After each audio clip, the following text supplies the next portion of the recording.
A seleção natural é um mecanismo de evolução proposto por Charles Darwin, pelo qual os organismos se adaptam ao ambiente que vivem.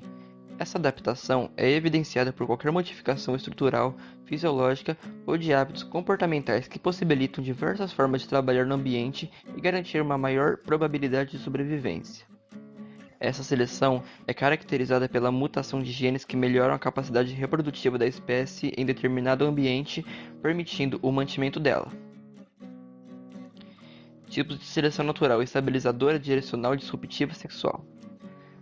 Na seleção estabilizadora, os indivíduos que possuem fenótipos intermediários têm suas características preservadas pelas populações em ambientes consideravelmente estáveis. A seleção estabilizadora acontece quando o grau de adaptação fica bem elevado ao seu habitat. Um exemplo dessa seleção é o tamanho corporal humano, onde as alturas intermediárias predominam na espécie. Esse gráfico é dado pelo número de indivíduos pela altura. Pode-se perceber que 50% deles são apresentados com altura intermediária e apenas 1% são com alturas extremas. Seleção disruptiva ou diversificadora é caracterizada pelo favorecimento dos dois extremos da espécie e pela desvantagem dos indivíduos intermediários. Essa é uma seleção rara que pode aumentar a diversidade ou promover a especiação dos seres vivos. O bico do tentilhão de peito preto, Pyrenestes ostrinus, é um exemplo da seleção disruptiva. A alimentação desse animal é baseada nas sementes de plantas da família das ciperáceas, que variam na consistência e na dureza, determinando diferentes dificuldades para a abertura das sementes. Essa variação das sementes possibilitam e contribuem para a diversificação dessas aves quanto ao tamanho do bico. O gráfico mostra essa relação diversificadora do bico das aves, representado pelas colunas maiores evidenciando uma maior quantidade de indivíduos com esses tamanhos de bico. Seleção direcional. Essa é uma das formas mais simples de seleção natural. Ela seleciona um dos fenótipos extremos e é responsável pela maioria das mudanças fenotípicas que ocorrem durante o processo evolutivo. Um exemplo real da seleção direcional pode ser observado ao analisar a seleção de bactérias existentes. Mutações surgem ao acaso e aquelas que garantem proteção à bactéria contra o antibiótico acabam fazendo com que elas sejam selecionadas. Seleção sexual é exclusiva dos animais que acasalam. Esse tipo de seleção, segundo Charles Darwin, pode ser caracterizado por duas formas diferentes.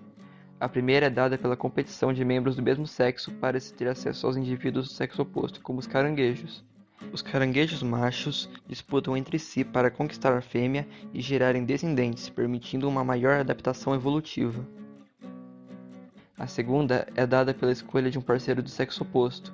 Um exemplo que Darwin fez é da cauda do pavão, que não servem para lutar, mas sim para seduzir a fêmea. Nessa seleção, a espécie é favorecida devido à sua aptidão quando comparadas a outros membros do mesmo sexo.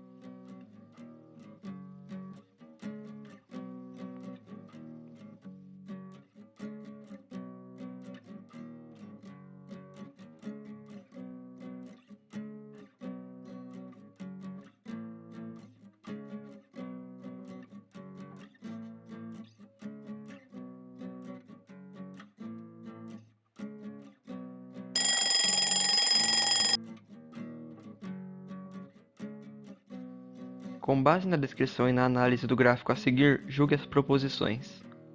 Um determinado tipo de seleção provavelmente vem operando sobre o peso do nascimento em populações humanas desde a época da expansão evolutiva de nossos cérebros, em torno de 1 a 2 milhões de anos atrás, como demonstram as pesquisas efetuadas em hospitais, onde se constatou que crianças com peso em torno da média entre 3 kg e 4,5 kg têm maior índice de sobrevivência que crianças muito mais leves ou muito mais pesadas. 1. Trata-se de seleção disruptiva. 2. Trata-se de seleção estabilizadora. 3. Trata-se de seleção direcional. 4. Esse tipo de seleção ocorre em ambientes relativamente estáveis, em que a média dos indivíduos está mais bem adaptada às condições ambientais. Estão corretas as proposições A, 1 e 3, B, 2 e 4, C, 1 e 4, D, 2 e 3, ou E, 1 e 2.